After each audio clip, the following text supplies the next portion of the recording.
Usually it's going to get hot in here, but I think the heat's out in the building today, so it's a little cool in here, so we might need to get a little warm. So, welcome to Veteran Stories, or Lunch with a Veteran that I've been doing lately, and we have two...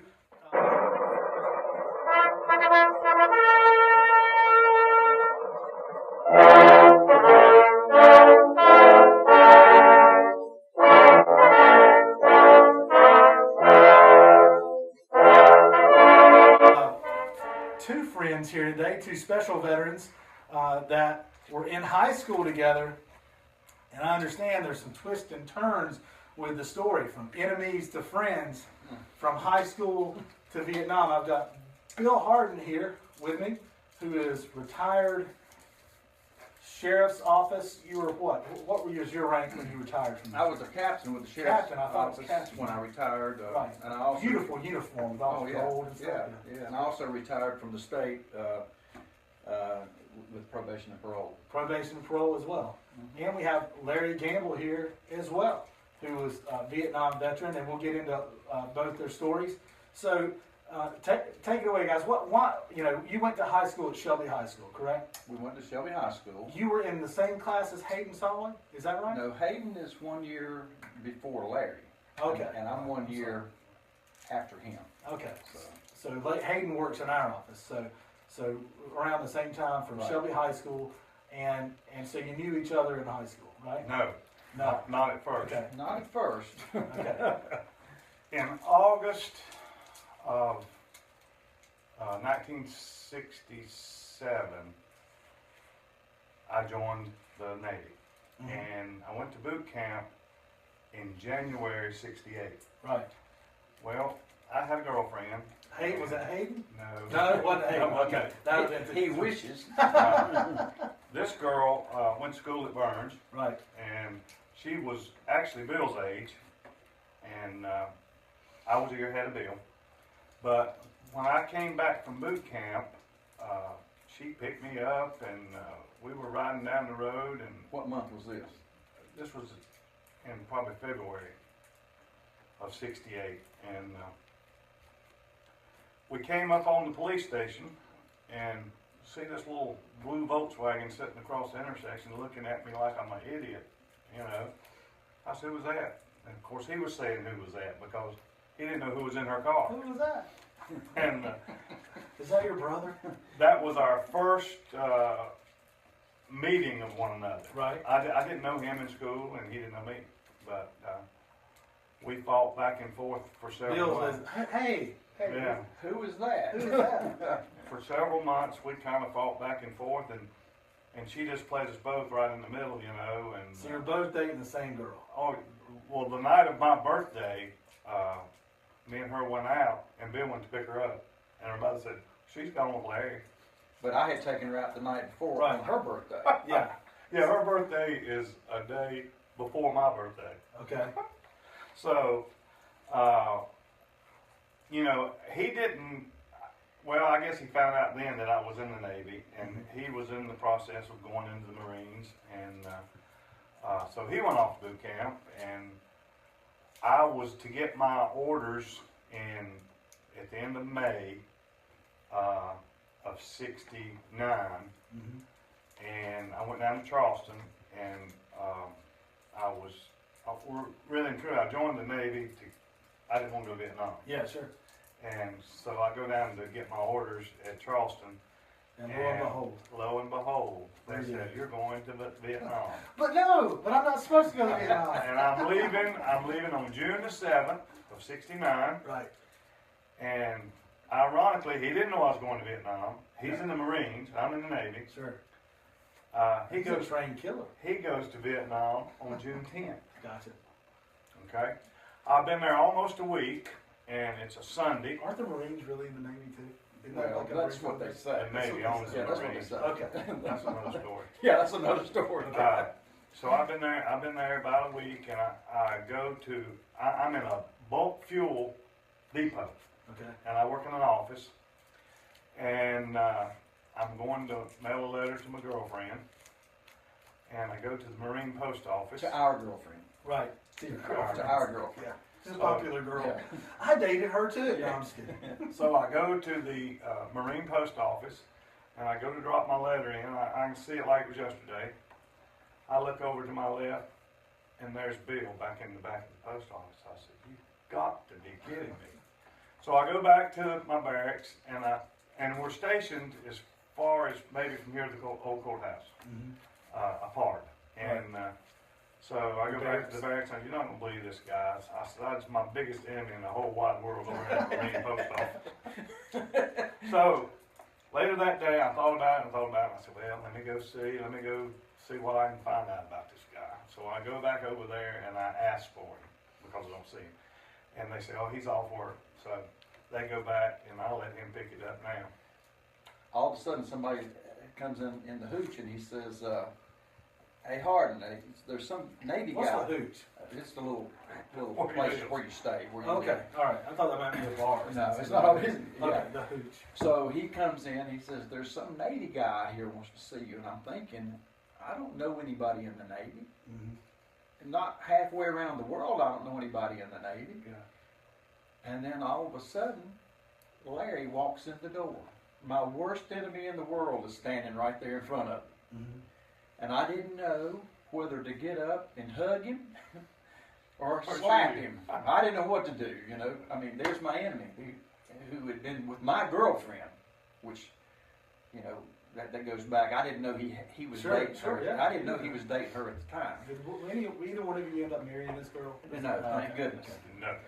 But anyway, Sorry to whoever the girl is. No names.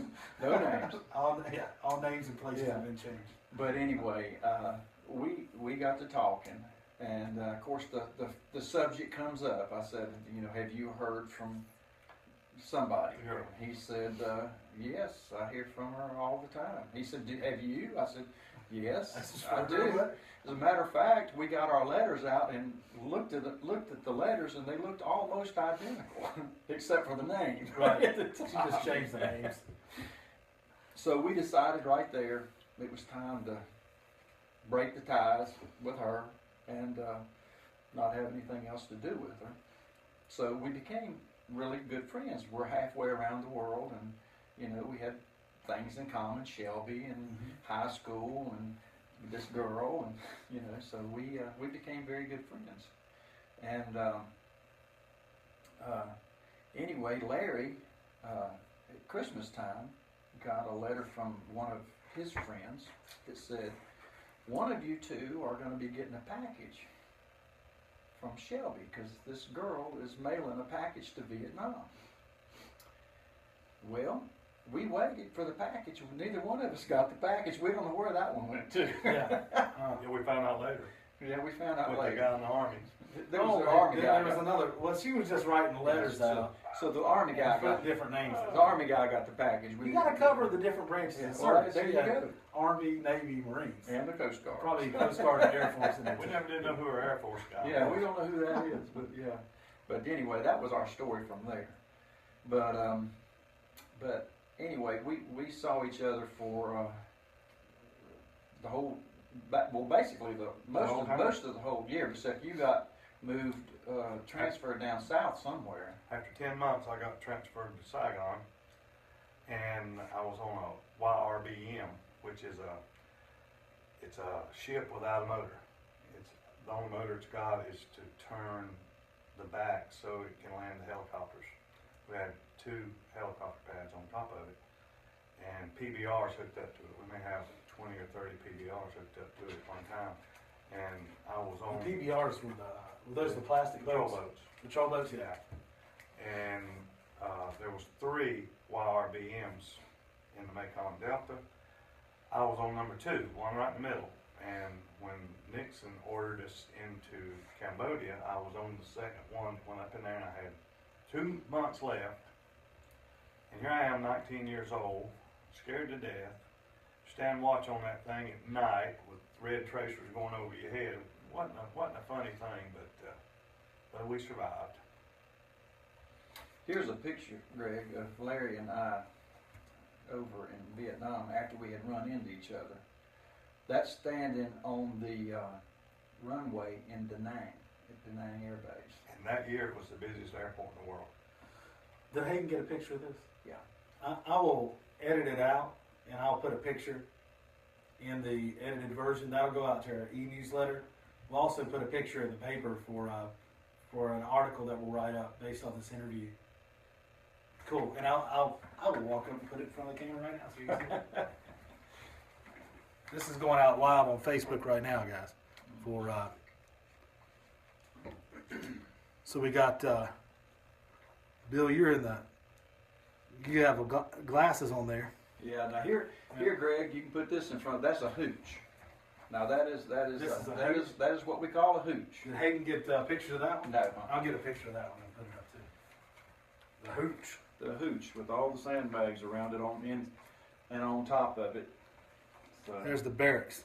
I guess that was a barracks in Vietnam, a hooch in Vietnam. No, I had a barracks. He had a barracks.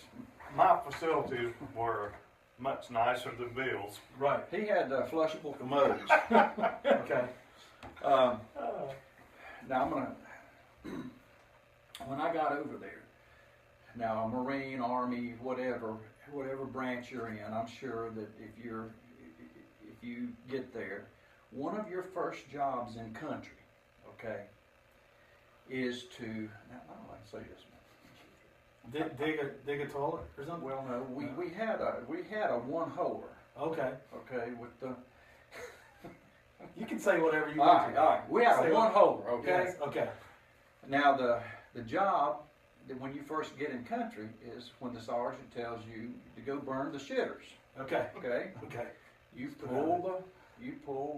You actually set it on fire. You pull the can out from, The can, under a it. little trim. Yeah, and then you dump it into another place, Oh, and then you pour diesel fuel on it, and Okay. you burn. It's a great smell, Okay. I'm sure. Well, it's terrible. But Yeah. we had a one holer. Mm-hmm. That's all we had. Everybody used it. Okay. We had a guy that came over there and had just got in country, and the sergeant said, called his name and says, "Go burn the shitters." Okay. Okay. Well, we're out there doing whatever we're doing. And you're looking around like, no, you go. The You next go. thing we look around, the whole thing is on fire. Like the entire toilet. He poured diesel fuel on it and burned it down. He didn't know what the guy meant. He didn't know he was. He was doing exactly what he was Well, doing. it looked like it needed to be burned It down. needed to be It was burned just so we had to call the Seabees to come out and Build a new one. build a new. I'd like to have been on that call. You got So, a three hey, hole. guys. You got a 3-hole I on the think next one. I think didn't we you? got a 5 or 6 hole. They Just really in came out case there. somebody took it literally and really burned the whole thing down again. And so they came out and they built a nice one. I'll show you a picture if you'd like to see it. Okay, I'd love to. And this is where everybody hangs out and gets their mail and hangs out in there. That's the new one. Oh, wow. Now that is where you hang out. I will put this picture on, I'll edit this in, okay? It's got, everybody's just kind of hanging out. They're just hanging I out. mean, that is a nice 5-hole. Now that is a nice Yeah, place where you just went and read your mail and. that's, But yeah. it- Sure, it smelled great. Oh yeah, well you got used to Very that. aromatic. But we didn't have flushable commodes. Okay. Now if you wanted to use that, Come see me. I'd go about however far it was over to Larry's place and Sure. stand there and flush the commodes all day. But yeah. We were together basically every day of the 10 months before I left, and every night we'd go to the movie house to see The Graduate. I bet we saw The Graduate That was at least 50 the same times. movie? Same Yeah, movie, The Graduate. over and over, Yeah. over and over. The Graduate. Sure did. So and Now I'm going to have to go watch The Graduate again. you've never okay. Well, I've seen it. we've seen it so many times. It was. I saw it not long ago. I can find a picture of one of the. Who is it? Is that a Scorsese flick, The Graduate? You know who made that? Oh, I don't know who made that Okay. one. And it had, who were the stars in The Graduate? It was Dustin Dustin Hoffman. Dustin Hoffman. And Bancroft. Okay. Yeah. But now see, now this is how, when you go out in the field, this is how the facilities are. That's how you live out there. That's the CO's hooch. That's his little tent set up Yeah. out there. And Where was everybody else sleeping? in like little, right like this. This is how we slept out there. Right here, Jerry. Oh, just little lean-tos. Little lean-tos. And right here is how you My kid Tucker would like to see that. He loves would get scouting. Right here's the water hanging from this. Oh, I see. So there's the water right there, the clean water, drinking water. And right here is what we had for a movie theater. We'd Is sit that on, where you went and no, watched them? that's not Oh. what we did. He did, but that's when you're out in Outdoor movie theater. outdoor. It looked like a kind of a drive-in, but you sat outside. No, we actually, where we saw the graduate was actually a nice tin building. And Greg, here is the sergeant's bathroom. He had his own little section right there. Sergeant SGT only. Yeah, now that's where he got to use. Sergeant only there. That's his. Well, he didn't get the pleasure of sitting there with all the men He reading got the his paper own, in the mail. own little section. In the fun. So, but yeah, That is cool. but when you went out, I had to go out in the bush quite a lot. I'd go out either by helicopter or a tracked vehicle. Right. But here's some VC that they captured while we were out. And they would take and put mail bags around their heads so they couldn't see where they were going. Mm-hmm. A lot of times they would take them up in a helicopter, and they would have ARVN soldiers that would interrogate them. Mm-hmm. And what they would do would try to talk to them and get them to talk, and nobody would say anything. Mm-hmm. And the ARVN soldiers, which is the South Vietnamese soldiers, Gotcha. they would take The friendly Vietnamese. Yeah, they were the ones we were fighting with. Mm-hmm. They We would took take, them apart.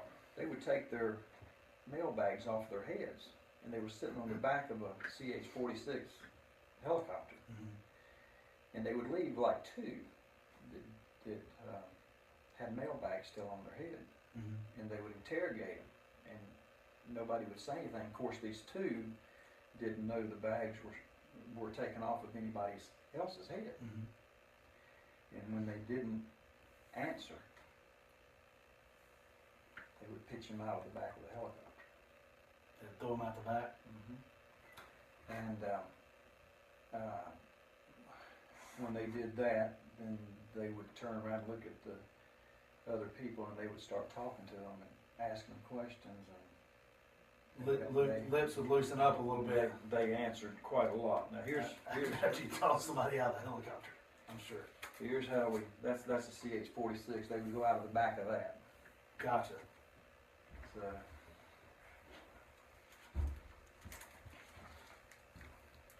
But that was the South Vietnamese doing the interrogating of the ones that they had captured. I'm sure trying to get information about Oh, they were. positions and They everything were. else. Yeah. Yeah, they were. Fighting war. Well, I mean, I'm sure you guys saw and experienced a ton over there. Well, we saw quite a bit. Larry was with the bulk fuel, Right. which they had these huge tanks of airplane fuel, and it was in the field, really right close to where I was. I've got a picture in here somewhere where you can see them. And the Vietnamese would rocket. They could put a rocket right in the middle of those things. I got some pictures. I should have brought them. I didn't. Of them hitting the tanks and blowing up. You know. And I mean, it would just shake everything around them. It was terrible. We get rocketed all the time. So Each barracks had a bunker outside, and we had to hit those things at least every other night, where they would be trying to come in on us. But thank goodness nothing ever hit just real close. See, they were trying to get the airbase and disrupt the airbase, but never did have nothing really bad as far as disrupting the air base, I don't guess. So, but we had a lot of fires in those tanks. I bet. A lot of them. There we are out there shooting out into the fields. And this is how I got around a lot right here. There's tracked vehicles there.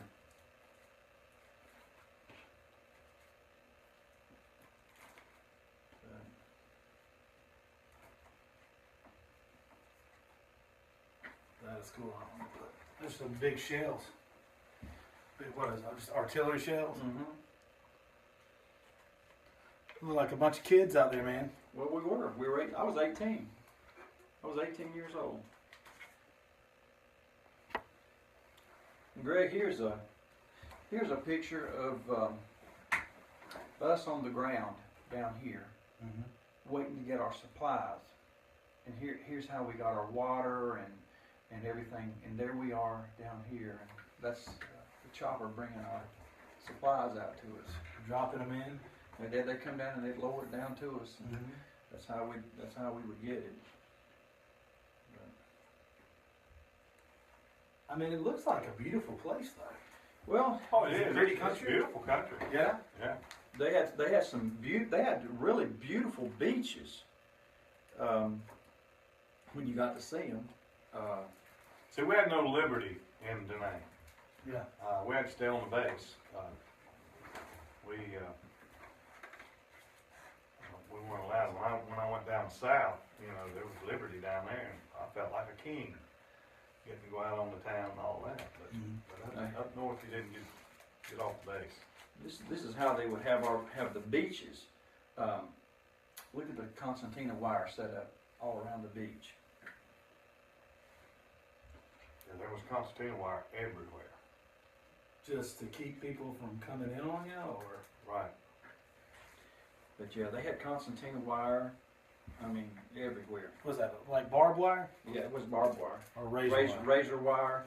Yeah, And a lot of times, well, what they did, what we did, when you were out in the field and you would be out in what we call the bush,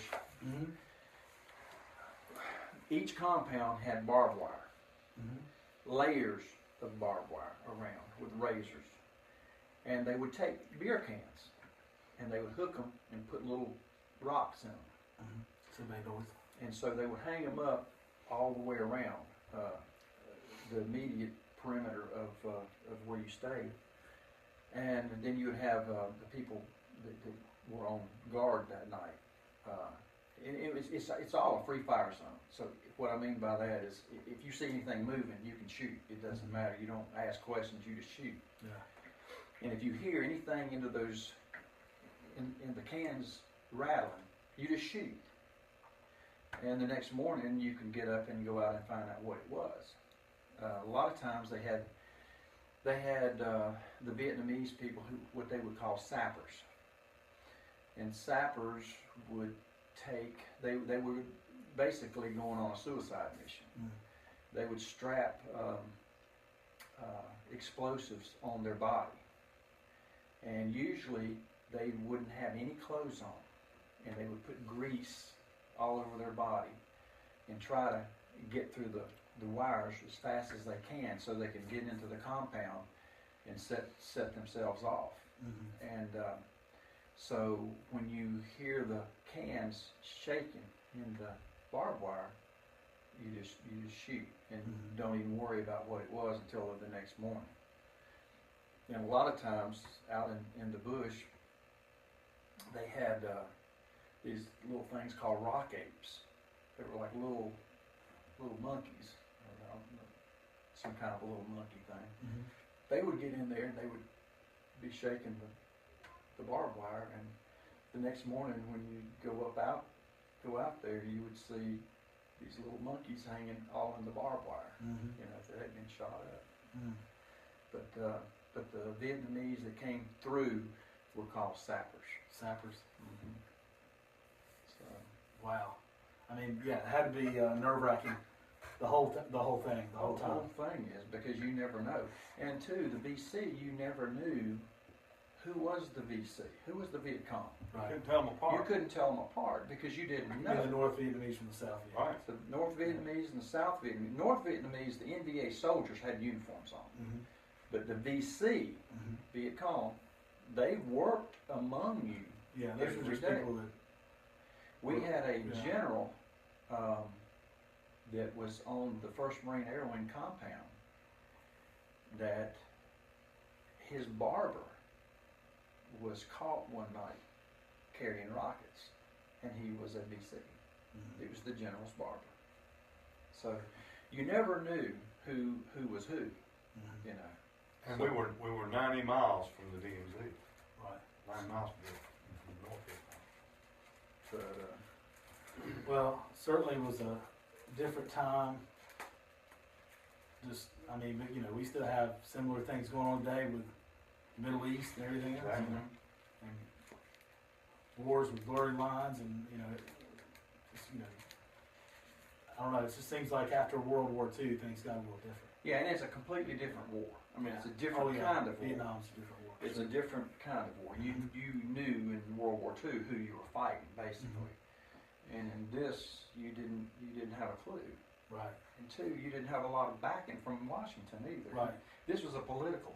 This whole Very thing. political. This whole thing was political, Yeah. and you know, we didn't hear a lot of news over there. I didn't hear a lot of what was going on back here. I remember in July of '69, somebody told me, they said, "There's a man up on the moon," and Really? I said, "Do what?" I Yeah. said, "What have you been smoking?" I said, "There's no man up on the moon." And I remember standing there looking up at the moon, Really? and I said, "Surely there's nobody up on the moon," because Yeah. I didn't believe the guy. You know, I said, "Are you crazy?" You weren't in the loop on this. No, I mean, you guys see, were, you you were watching The Graduate every night. yeah, you Yeah. hear the stuff, but who is it? Pat Sajak on that show he's Wheel on, of Fortune. Wheel of Fortune. Now he was a disc jockey for AFVN radio in Vietnam when I was there, and Right. when you were there. So he was a disc jockey. So if we ever got to listen to the radio, you would have heard him on there. Of course, we didn't know Good him morning, at the time. Vietnam. Yeah, he was one of the disc jockeys Yeah. for AFVN radio. So Armed Forces Vietnam radio. Yeah. But like I say, the I didn't whole, know that. Yeah, I didn't know I- that. yeah. But you know, the whole thing, by it being a whole different war than, and now Korea might have been falling in this same category too. Political wars. Political, but The Cold War, you know, Right. communist expansion. you know, Trying to, keep it at bay. But when we but came we home, didn't, you know, not really committing to the war, like you said, and identifying the enemy and going at it. right, I guess. and when we came home, the Vietnam veteran Right. that came home was not treated like the other Or World War II veterans, veterans. World War II veterans and all. We were put in a. As a matter of fact, when I landed in San Francisco, coming home, had my uniform on. When we landed in San Francisco, there were these people there that had flowers and all this. I said, "Well, this is pretty neat. They're going to have a little ceremony here for us." You know, we didn't know. They had a ceremony, but it was like they called us every name in the book. Protest. They spit on us. Yeah. It wasn't something. It was not a welcome home. I can Right. tell you that. And so by the time I left San Francisco, went to Los Angeles. From Los Angeles to Chicago. By the time I got to Chicago, I wanted to take my uniform off. Right. I felt like, you know, that people were just really downing us. Yeah. But I had to go all the way to Atlanta. Of course, back then everybody had to go to Atlanta to get anywhere, and then that came to Charlotte. But we were not given any sort of welcome home. So when you hear Vietnam veterans now say to another Vietnam veteran, we say to each other, "Welcome home," Right. you know, because we didn't get that. Right. So I'm just glad that things have changed. And, I feel like.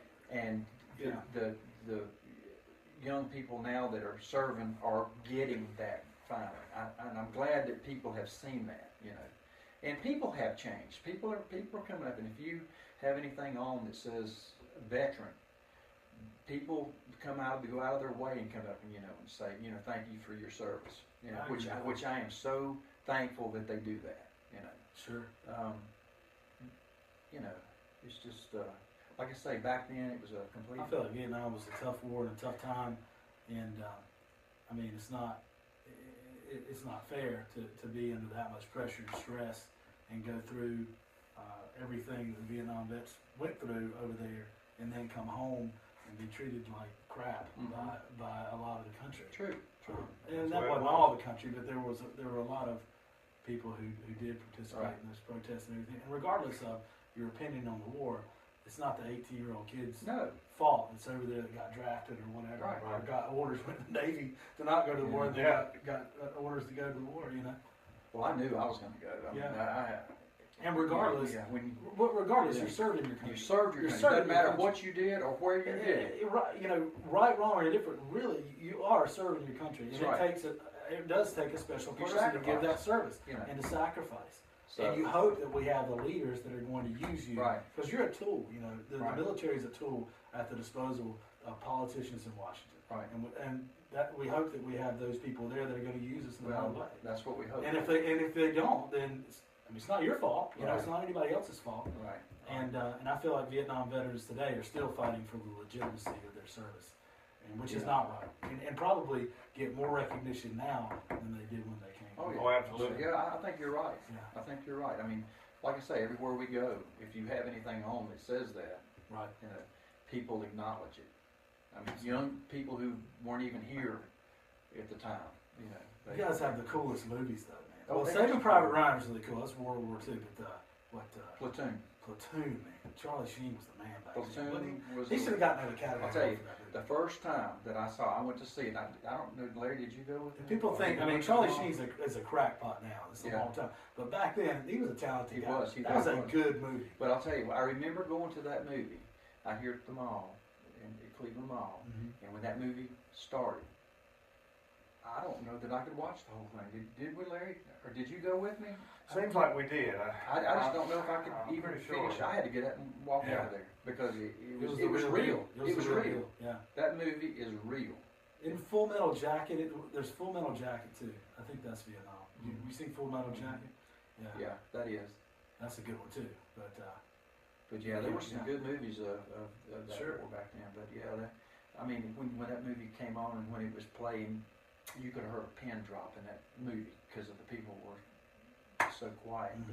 I think after a little bit, I had to get out of there. Get out of there. Yeah, it's too real. It was real. Yeah. It was real. Well, I appreciate your service. Well, thank you. You know, I served in the Navy. Yeah. And I was a Navy guy. I served with a lot of Marines. Yeah. I don't think people realize how closely Navy and Marines served together.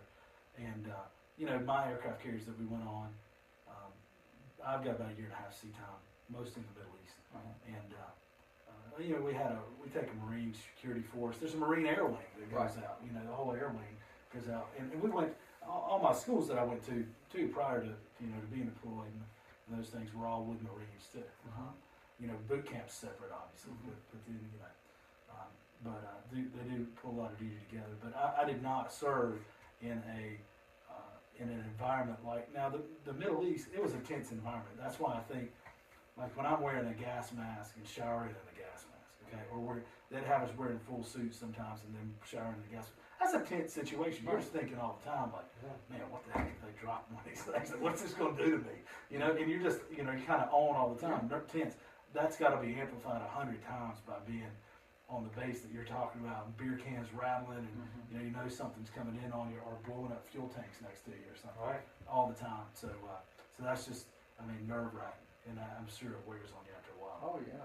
But appreciate your service. Well, thank you very much. We appreciate your service. Oh yeah, I mean, you know, thanks for coming in and doing the lunch with a veteran. I appreciate it. Well, thank you. Thanks very much, sir. We enjoyed it. And thanks for watching. And you. have a great one.